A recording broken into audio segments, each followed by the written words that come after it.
30 Minutos de Vasco, o podcast do Globo 100% dedicado ao torcedor cruzmaltino. Olá, este é o 30 Minutos de Vasco número 8, o podcast do Jornal Globo dedicado 100% ao torcedor cruzmaltino. Toda semana no site e no seu tocador favorito temos podcasts diferentes para os 4 grandes do Rio. Mas aqui você escuta meia hora só do gigante da colina. Eu sou Renan Damasceno e hoje vamos falar sobre a base do Vasco, responsável por revelar e lapidar tantos craques ao longo da história e que sempre nutre a esperança da torcida.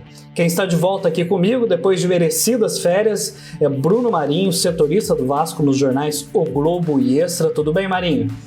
Tudo bem, Renan, como vai? Depois do descanso, a gente volta à labuta no podcast com a participação do Carlos Brasil, gerente de futebol das divisões de base do Vasco, um setor que é hoje tão importante para o futebol profissional do cruzmaltino. Primeiro, a começo de tudo, obrigado, Brasil, por aceitar o nosso convite. Obrigado a vocês, é um prazer grande estar aqui. Saudações vascaínas. Saudações. E, Brasil, o Vasco tá disputando o Brasileiro agora, o Sub-20, né? Tá com uma vitória e uma derrota. A gente tá gravando esse podcast na terça. Tem aí um desafio ao longo da semana pela frente. Também tá também disputando o estadual. Tá na liderança da Taça Guanabara, né? Tá com 5 vitórias, tá invicto. Desses times, e do Sub-20 já é um passo para entrar no profissional. Quais os jovens hoje geram mais expectativas na torcida para ganhar uma vaga no time do Ramon Menezes? O último jogo a gente empatou com a América, né? O 6º jogo. Nós ganhamos 5, empatamos 1. Mas eu não gosto muito, Renan, Bruno, de citar nomes, né? Porque eu acho que isso gera uma responsabilidade muito grande para o menino.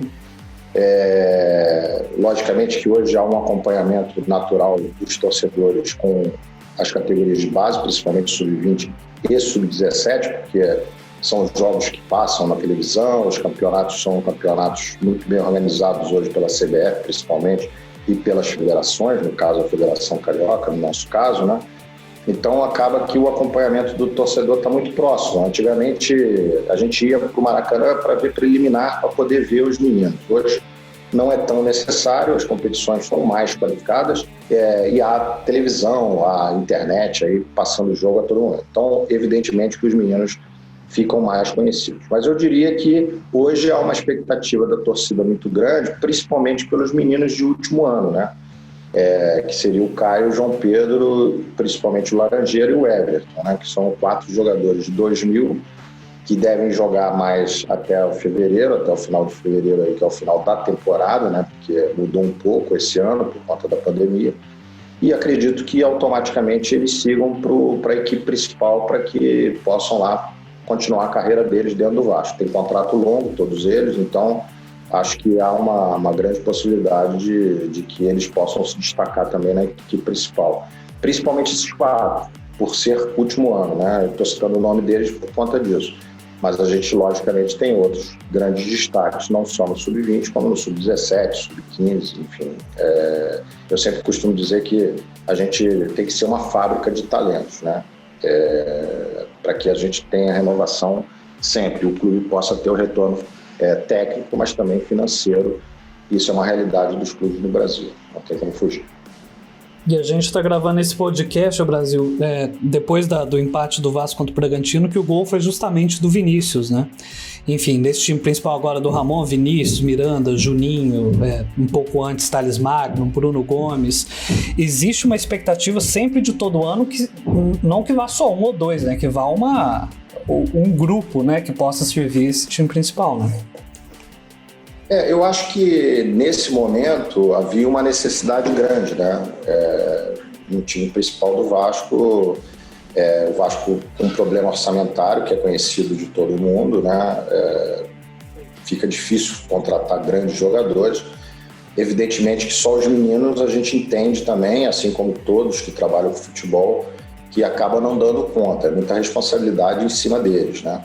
Eu costumo dizer que a formação ela é continuada, né? Ela não termina na base, ela continua quando eles estão lá no profissional. E eu acho que o jogador tem que continuar se formando até o final da carreira, porque tem sempre algo que pode ser melhorado. Mas eu acho que houve um momento de uma grande necessidade. Essa grande necessidade, eu acho que, de uma certa forma, foi atendida com plenitude. Nós temos jogadores, a grande maioria lá, jogadores com idade ainda de jogar sub-20, né? O Miranda tem idade para ser sub-20, o Riquelme, né, que está lá, o Bruno Gomes, o Vinícius, o Thales, enfim, o Peck, né? Todos esses meninos têm idade ainda para jogar no sub-20 e estão lá de uma forma prematura, mas de uma forma boa, né? Eles chegaram lá com condição de jogar no profissional, alguns com uma personalidade maior, mais maturados cognitivamente, mais maturado na parte da personalidade,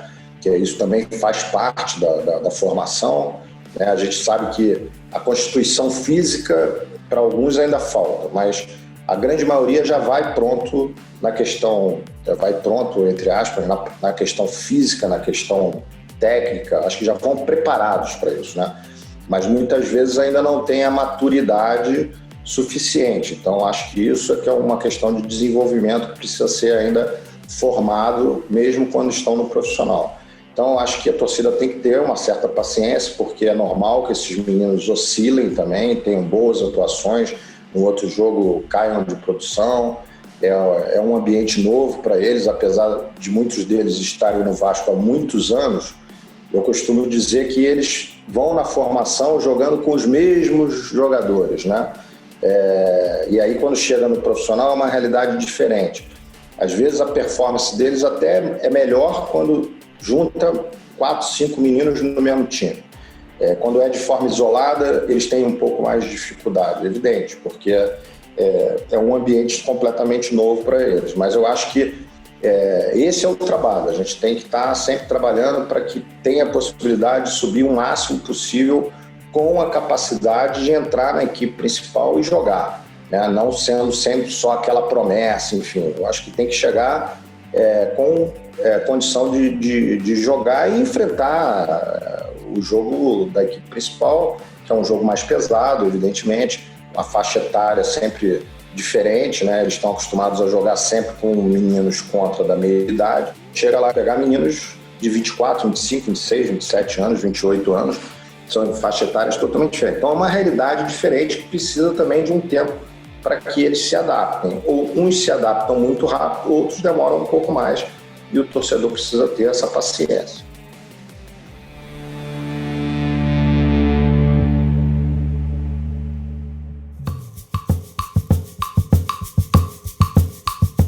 Brasil, aproveitando essas respostas que você deu às perguntas do Renan, eu queria saber um pouquinho mais de detalhes a respeito de como é essa transição final do jogador do elenco sub-20 para o grupo profissional. A gente sabe que hoje no futebol os grandes clubes trabalham com intercâmbio de informações entre esses dois grupos de trabalho que é constante, mas eu queria saber de quem é o voto de Minerva. É do treinador do profissional que vê ali naquele garoto uma necessidade ali imediata para suprir carências do grupo dele, ou é de vocês que acompanham aquele garoto há mais tempo e que muitas vezes sabem que ele está maturado tecnicamente, fisicamente, mas às vezes nessa parte cognitiva que você falou, talvez ele não esteja pronto, talvez não tenha uma estrutura familiar tão boa para lidar com essa realidade, com essa mudança de realidade, né, do futebol de base profissional. Eu queria saber quem é que tem o último voto para, de repente, determinar o momento exato em que um garoto tem que fazer essa transição. Na realidade, o ano determina também, né? O último ano, aí o cara está com um contrato com o clube, ele tem que ir. E aí, evidentemente, que aí a comissão técnica vai receber todas as informações da base, todos os dados, né? Que a gente vai criando um banco de dados durante o tempo que ele está aqui no clube, né? E aí, com as informações, eles vão ter lá o acompanhamento já com ele treinando na equipe principal e etc. Vai entender a necessidade daquele menino ou não dentro do elenco, né? Eu acho que isso é a primeira coisa que não tem como fugir, né? O segundo aspecto é aquele menino que ainda não estourou a idade, que se destaca no sub-20, né? Como eu falei anteriormente, os jogos hoje são televisionados, são gravados, a maior parte deles, então existe uma equipe grande na equipe principal que acompanha isso, auxiliares técnicos permanentes, auxiliares técnicos do próprio treinador, né? Eles acompanham constantemente. A gente tem um coordenador técnico na base, que é um coordenador técnico do alto rendimento, que vai do 15 ao 20, que é o Eduardo Húngaro, que já foi até treinador aí do Botafogo durante muito tempo, vocês devem conhecer. E o Eduardo, ele o tempo inteiro ele está em contato sempre com o pessoal da equipe principal. Evidentemente que se há lá uma informação, muitas vezes isso acontece, deles receberem lá uma informação sobre determinado jogador. Essa informação ou veio através de uma análise de desempenho de algum analista do clube, ou veio através de um torcedor, enfim. Eles perguntam e, evidentemente, que a gente pontua. Pode haver erros, esse diálogo existe constantemente, tá? É um diálogo que existe entre a comissão do Sub-20, eu participo muito desse diálogo, o Mazuco no profissional, o Ramon, evidentemente, o Lopes Júnior, enfim. Todas as pessoas que estão envolvidas no processo técnico acabam participando de alguma forma desse processo na hora que o menino é chamado para lá ou não. O voto Minerva acaba sendo do treinador da equipe principal, não há dúvida disso, porque ele percebe a necessidade que ele tem, percebe a necessidade do elenco e vê, bom, ao invés de contratar, nós temos um menino aqui que me atende, então vamos subir com ele, vamos ver o que o pessoal da base acha. E há erro aí, eu acho que há erro dos dois lados. Muitas vezes a gente entende que pode haver erro dos dois lados, né? Porque muitas vezes a gente entende que o menino está pronto para que ele possa realmente ir para o desafio da equipe principal e cumprir bem o papel. E muitas vezes a gente erra, a gente entendia que estava pronto, mas na hora do vamos ver mesmo, pode acontecer dele não ter aquela maturação, principalmente psicológica, suficiente para cumprir a missão. Como pode também eles entenderem que o menino está ok, está pronto, ele foi para lá, porque isso o Vasco faz bem. O Ramon pede muito para que os meninos treinem lá no profissional. Então eles vão lá, treinam, voltam, e com isso ele também vai observando, a gente vai passando informações, eles vão observando também. Evidentemente que agora, com esse calendário louco aí, por conta da pandemia, Campeonato Brasileiro, Copa do Brasil, Campeonato Carioca, ficou mais complicado a gente estar mandando os meninos para lá para treinar. É evidente, quando eles precisam, a gente acaba pegando os meninos que menos jogam, e aí já não são os meninos principais para eles observarem. Mas o normal, num calendário normal, é natural aqui no Vasco, a gente vem trabalhando isso com todos os treinadores, que os meninos sigam para lá para complementar o treino deles, para que eles possam, principalmente no pós-jogo, que a equipe titular profissional acaba não treinando, né? Faz aquele processo de recuperação. Então, evidentemente que aí eles precisam observar os não relacionados para o jogo, e a gente manda os meninos para que eles precisem também, para que eles possam observar. Então, eu acho que isso é um diálogo permanente. Muitas vezes pode haver erros da nossa parte, como pode haver erro da parte deles também.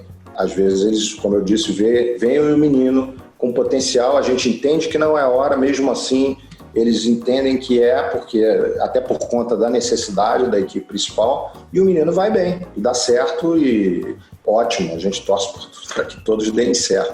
Mas acontece, menos, mas acontecem erros sim. Eu acho que é natural que isso aconteça, mas o diálogo é permanente e existe, e não poderia ser diferente. Aquele cenário que a gente escutava muito no futebol antigamente, né, do treinador ver o jogador fazendo um cruzamento no time de aspirantes, né, que antigamente, e puxava, essa coisa meio intuitiva, quase amadora, praticamente não existe mais no futebol de hoje, né? Eu acho que o grande problema dos clubes hoje, aí eu não vou falar de Vasco, né, eu acompanho muito essa questão. E a transição foi uma tese minha de uma das pós-graduações, né? Eu falei sobre isso, né? Eu escrevi sobre isso. É um grande problema para os clubes, de um modo geral, né? Porque muitas vezes você tem uma percepção e uma outra pessoa tem uma outra percepção. Até vendo jogo de futebol, isso acontece, né? Você pode ter uma percepção de como o time jogou e o outro que está do lado tem uma outra percepção. Então, assim, eu acho que existe uma dificuldade grande dos clubes. Acho que o correto é o diálogo sempre, mas o futebol brasileiro tem um problema sério, no meu modo de ver, que é a questão da metodologia, né?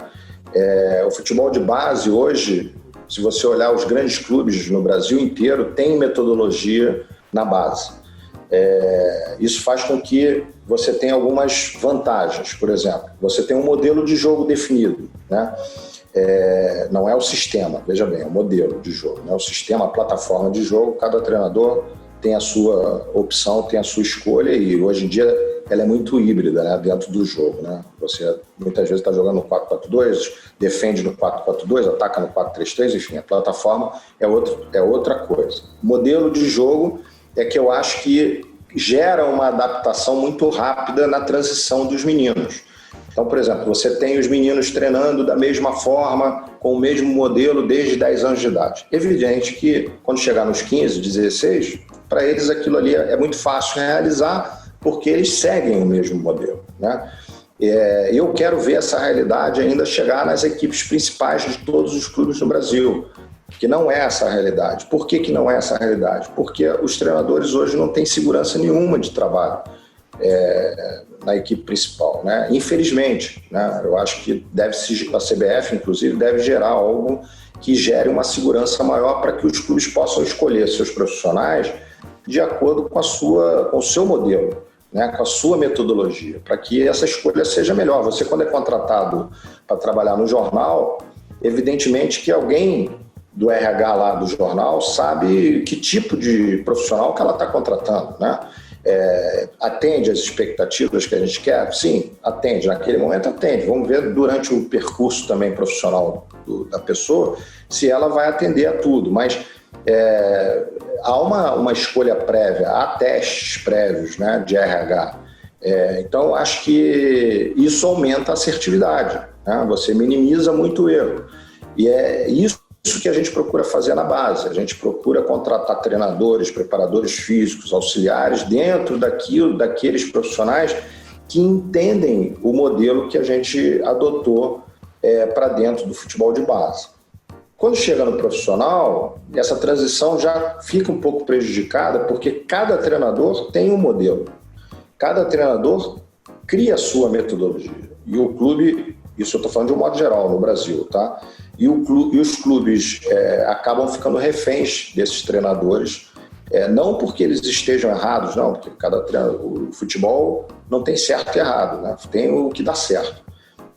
Então, assim, eu acho que o treinador joga de forma reativa, é um modelo dele, ele entende que essa forma é a melhor forma de jogar e tem resultados com isso, ok, beleza, mas muitas vezes não é o modelo nem é a metodologia implantada no clube. E aí ele é contratado para ir para a equipe principal jogando de forma reativa. Olha a dificuldade da transição desse menino, porque esse menino não foi, entre aspas, treinado para jogar dessa forma.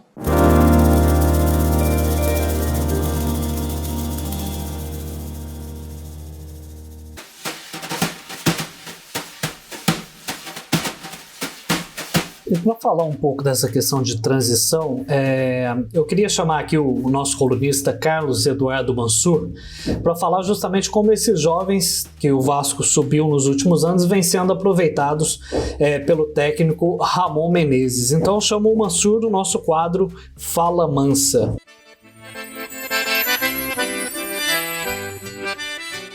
Olá, Renan, um abraço a todo mundo que ouve a gente. Olha, em qualquer cartilha de futebol, a receita formada por um clube desestruturado, em dificuldade econômica, crise técnica dentro de campo e subida em massa de jogadores da base costuma ser a receita do insucesso, do fracasso.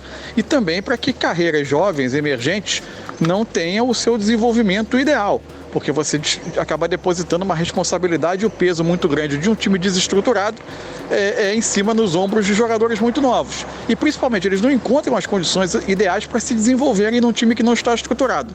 O Vasco tem muito disso. Basta notar que o Vasco teve contra o Bragantino, ele iniciou o jogo entre problemas de lesões e entre também opções que de fato são as melhores dos seus jovens, ele iniciou com 5 jogadores de até 20 anos. Isso é quase meio time sub-20. É muita coisa para um campeonato tão difícil como o brasileiro. O fato é que hoje, mesmo nessas circunstâncias aparentemente hostis, o Vasco tem boas notícias com seus jovens. O Andrei, que já tem 22 anos, ele claramente se converte hoje na melhor opção para iniciar jogadas no Vasco como volante. Vinícius, diante de algumas tentativas do Ramon de adaptar jogadores pelo lado direito, ele é claramente a melhor opção de ponta hoje para o Vasco. E a atuação do Juninho foi muito animadora no meio-campo. Um jogador que pode cumprir diversas funções, parece um protótipo de um meio-campista muito moderno. É fundamental nesse momento que o Vasco mantenha essa estabilidade em termos de pontuação, não crie um ambiente de muita pressão, porque esses jogadores, ao menos esse trio destacadamente, são jogadores muito promissores, como também, por exemplo, o zagueiro Ricardo Graça. O Vasco vem encontrando hoje, nas suas divisões de base, uma outra prova de que é uma outra tese importante no futebol. Muitas vezes ir ao mercado contratar uma sucessão de jogadores medianos, você encontra na sua base as melhores opções. Um abraço, até a próxima.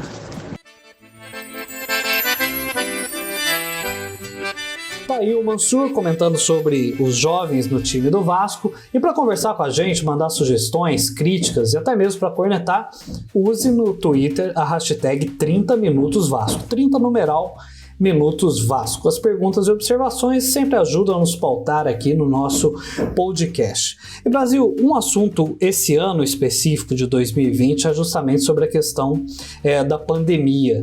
E na base, ela, imagino eu, que teve um efeito muito nocivo.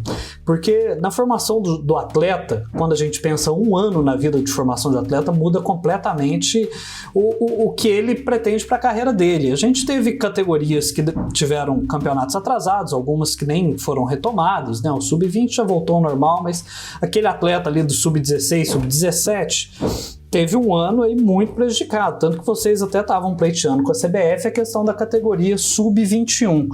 O que esse ano vai trazer, vai prejudicar a formação dos atletas aí nos próximos anos? E a gente vai ver isso daqui a alguns anos, né? Isso não é imediato, né? Eu acredito que cada minuto treinado, cada minuto jogado na base, ele é fundamental para a formação dos atletas, né? Então é o primeiro prejuízo que eu vejo de um modo geral para o futebol brasileiro, né? Se deixou de se treinar aí durante 6 meses praticamente. Então acho que isso pode ser recuperável em algumas idades, em outras nem tanto. O maior prejuízo, como você disse, eu vejo também dessa forma, é o sub-16, né? Porque, na realidade, o sub-16 no ano passado não teve competição, são meninos nascidos em 2004, né? Não teve competição num nível de excelência. Esse ano que eles teriam Campeonato Brasileiro, Copa do Brasil, Campeonato Estadual, sub-17, ficaram praticamente sem jogo, sem treino. Estão tendo aí agora o Campeonato Brasileiro iniciando agora em outubro, que é o sub-17. E ano que vem eles vão para o primeiro ano de sub-20, que joga pouco também. Então eles têm um prejuízo muito grande, essa geração 2004, por conta da pandemia. No meu entendimento, eu acho que é a geração mais prejudicada. Os pequenos, como eu disse, eu acho que há um tempo de recuperação, há um tempo para que se recupere. O sub-20 ficou um pouco prejudicado, mas acho que eles vão se recuperar também, porque já são mais maturados, já receberam praticamente todas as informações durante a formação, já estão mais formados atleticamente, inclusive. Acho que tem prejuízo sempre para todas, mas acho que a geração mais prejudicada, sem dúvida nenhuma, é a 2004. Agora, o que é pior, né? Porque não é só a pandemia, né? São só 6 meses de pandemia. Agora a gente voltou às competições, você falou aí. Sub-20 voltou ao normal, não é o normal. O normal seria jogos final de semana, normais e tal. Você está tendo jogo quarta, quinta, sábado, domingo. A gente está tendo que montar 2 equipes para 2 competições diferentes. Agora vai ter Copa do Brasil também, então vai ter semana que vai ter 5 jogos. Então é uma loucura completa. Como é que treina? Né? Eu acho que tão importante quanto jogar é treinar também, para esses meninos que estão em processo de formação. Brasil, eu queria também abordar com você uma questão que você citou bem no começo do nosso podcast, que é a importância, né, do trabalho da base nos clubes brasileiros, no Vasco da Gama, especificamente, de você ter tanto o retorno técnico para o time profissional, como também o retorno financeiro, né, que a gente sabe que é uma necessidade latente de todos os grandes clubes brasileiros, sem exceção. O Vasco agora teve um caso específico em que não conseguiu nenhum dos dois em relação a um jogador que parecia muito promissor nas categorias de base, que era o lateral direito Natan. Eu queria que você falasse um pouquinho sobre o que aconteceu e como que é possível, o que está nas mãos do Vasco para tentar evitar que casos como o do Natan se repitam e que o Vasco não acabe não tendo nenhum retorno financeiro, uma vez que a venda não foi num valor que vai realmente trazer grandes benefícios para o Vasco, e também não ter o retorno técnico, né, que parecia ser um jogador realmente com talento para jogar no profissional. Eu tenho uma opinião muito particular nisso, mas é uma opinião muito pessoal, né, pelo tempo que eu trabalho já com futebol de formação, com esporte, enfim. Eu entendo assim, você tem que ter realmente uma fábrica, né? Tudo bem que são seres humanos e tal, mas a gente não tem como deixar de usar essas palavras. Você tem que produzir jogadores, né? A gente vende o Natan, tem que ter outros laterais direitos abaixo que cumpram tão bem ou melhor até do que o Natan. E eu acho que o Vasco está nesse caminho, né? Quem já viu o Sub-20 jogar, viu o Saulo jogar na lateral direita, está vendo que é um excelente lateral direito, que também nós temos aqui. Temos outros no Sub-17, temos outros no Sub-16, Sub-15, temos laterais de seleção brasileira. É isso, eu acho que surgiu a proposta, né, para o Natan ou por outro menino, o Vasco precisa avaliar. No início, quando você está, e aí depende muito do momento do clube, né? No início, quando você está fazendo uma reestruturação financeira, eu acho válido que se venda, tá certo? Porque você está reestruturando o clube financeiramente. Então é importante que você venda. Apesar do torcedor não entender isso, vendeu muito barato, enfim, para um garoto que nunca pisou no profissional, nunca foi seleção brasileira de base, eu acho que os valores do Natan não foram tão ruins, tá? Isso é uma opinião muito pessoal minha, porque o que valoriza um menino na base? Seleção brasileira de base, isso tem um valor para o mercado exterior. Minutagem na equipe principal, isso tem também um valor para a equipe no exterior. Então, eu acho que essa valorização ela é natural, ela pode acontecer naturalmente ou pode não acontecer. Ou então o jogador é um extra classe, nós estamos falando aqui de bons jogadores, que é a grande maioria, né? O extra classe, no meu entendimento, é o que aconteceu. Felipe Coutinho, Paulinho, jogadores que foram vendidos com 16, 17 anos por bons valores. Poderia ser vendido melhor? Poderia, evidentemente. Se você tem uma capacidade financeira que te permita a ir mais adiante com esse jogador, é melhor, é o melhor dos mundos. Mas eu acho que isso é uma realidade de hoje de pouquíssimos clubes no Brasil. Acho que é necessário que a base trabalhe cada vez melhor, com mais qualificação, para formar cada vez mais bons jogadores, para que você possa, eventualmente, colocar o clube com um orçamento equilibrado, que possa, aí sim, valorizar mais os seus ativos. Ou seja, à medida que, questão da demanda, né? À medida que eu tenho ativos qualificados que podem ser vendidos mais caros e tenho a minha vida aqui financeira totalmente organizada, eu vou dar o preço, né? À medida que eu não tenho essa vida financeira ainda organizada, eu estou procurando colocar a casa em ordem, é necessário mais ainda que a base produza cada vez melhor, cada vez mais, para que um seja vendido, o outro já esteja ali para suprir, e eu acho que não é diferente no Vasco, tá? O Natan, além de tudo, tem a questão da lei, né? A Lei Pelé é uma lei que ela protege pouco o clube, né? Ela protege muito pouco. Então, você tem um contrato, às vezes, de 3 anos, Mas bateu 2 anos, você precisa começar a renegociação, porque senão daqui a pouco ele assina um pré-contrato com outro clube. Aí você já começa essa renegociação 1 ano antes desse vencimento de contrato, que já é ruim, né? E aí, se gera uma dificuldade na renovação, você corre o risco daqui a 1 ano perder o jogador de graça, porque o agente ou o próprio atleta entende que não quer assinar. E a lei permite isso, né? Então, há que se ter um cuidado. O que você vai fazer? Você faz o contrato de 3 anos, 1 ano depois já está tendo que fazer um novo contrato? É complicado isso. Então, é preciso que a gente também tenha consciência das dificuldades que a lei gera para os gestores, né? A gente entende que deveria haver uma luta maior também da CBF no sentido de alterar a Lei Pelé para que fosse um pouco mais perto da realidade e a gente parasse também de perder talentos tão prematuramente para o exterior, né? Bruno, Brasil, nossos 30 minutos aqui já estão indo para a reta final. Falei para você, Brasil, que esses 30 minutos ele passa voando e a gente nem percebe.